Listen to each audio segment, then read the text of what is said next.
Hello guys! Ayan, meron ako ditong potato. So, magfra-fries tayo. Instead na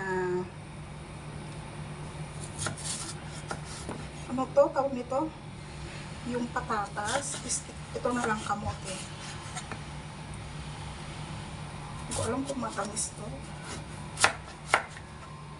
Pero, ito kasi yung ginagamit nila dito sa porridge or lugaw. Hindi gaya sa atin na yung lugaw natin is yung anuhan ako dito sa kutsilyo. Tatakot ako. Ayan. So, magpapainit na ako ng kalan.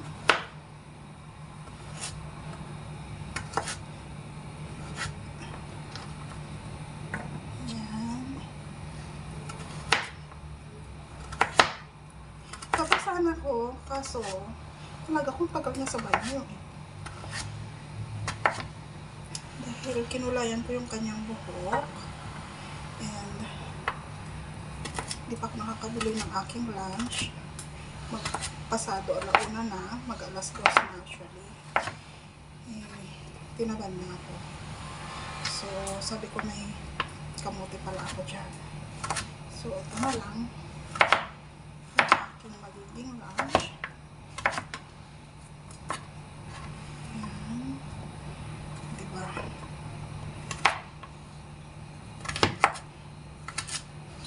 Potato fries.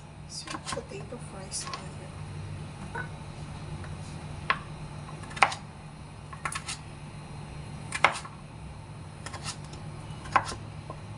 There you go. Ayan. And mainit na yung ating palayok. Ayan, mainit na yung ating palayok. And lagyan natin ng oil. There. Painitin ko lang ng maayos. Nilagyan ko siya ng konting corn flour. Wala, experiment lang. Painitin pa natin ng maayos. I think okay na. So, lagyan na natin ito.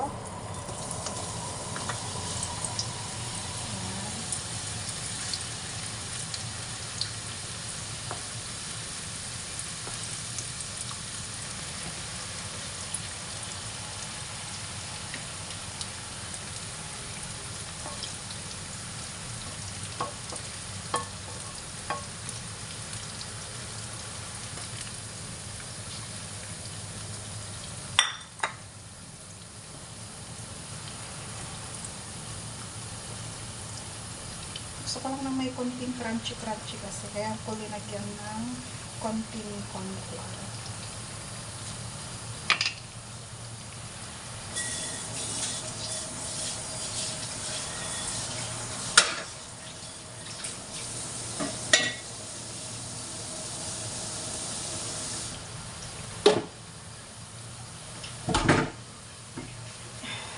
Ito na lang yung aking lunch. Galing ko ako kapag tinamad na akong bumaba para bumili. Kung ano na lang yung meron dyan na pwede kong lutuin. Yun na lang. Tagal kasi nakalaga ko sa banyo eh. Up to now, nandun pa rin. Pinulayan ko kasi siya ng buhok kanina at ginupitan. So, since nag-start akong mag-alaga sa kanya, ako na talaga yung kumugupit sa buhok niya hanggang ngayon. Mag 12 years na yung alaga ko sa akin. Mag 12 years na kaming magkasama, 24 hours a day, 7 days a week. Na kami ng dalawa talaga yung magkasama. So nasanay talaga ako na dalawa lang kami sa bahay. Yun yung setup namin. Paggabi lang, kasama namin yung pamilya ng anak niya na isa. Tapos Sunday, kumakain kami sa labas.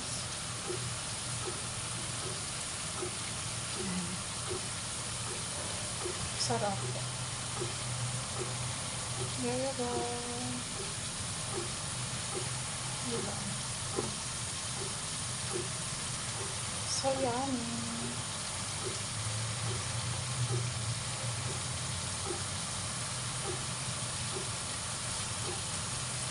pwede na nang balik pa rin.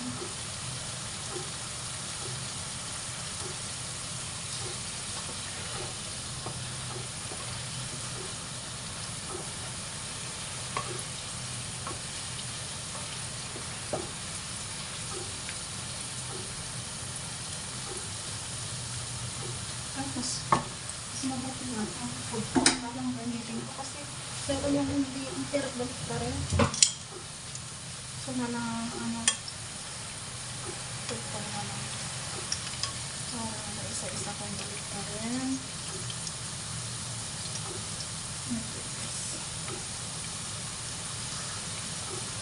Natanggal yung wire ng aking brace dito sa baba. Tapos na naman to.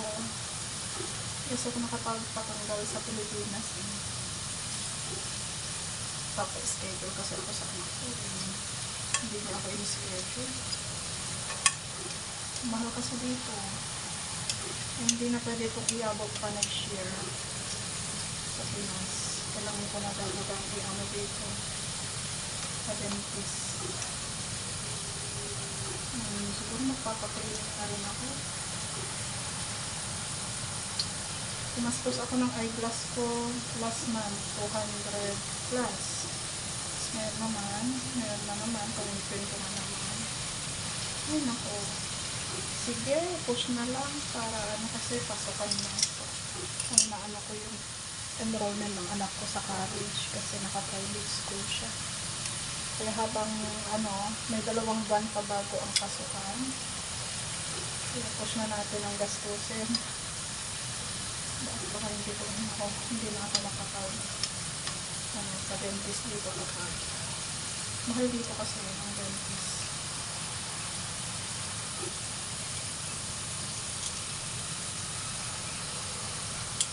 Ay naku.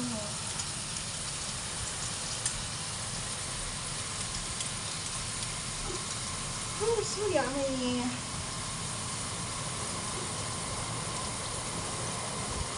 Ito na ba sa dito? Okay.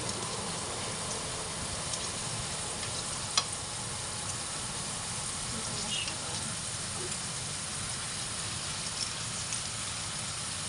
So, natin yung para crunchy. Naririnig ko pa rin yung alaga ko sa loob ng bahay.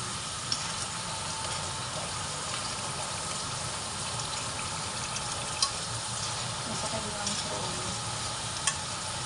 I-crispy lang natin. Konti.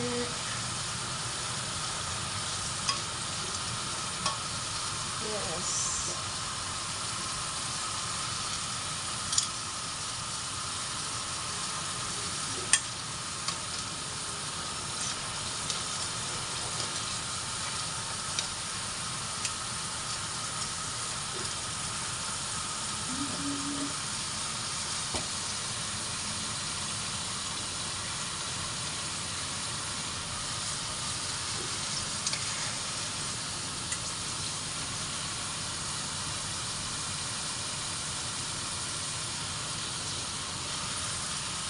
I think okay na yan. No? Okay na yan.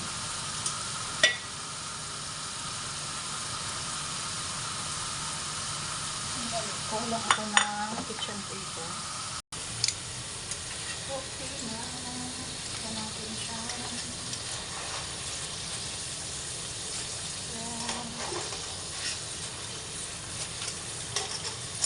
So, yummy. Sarap. Ito.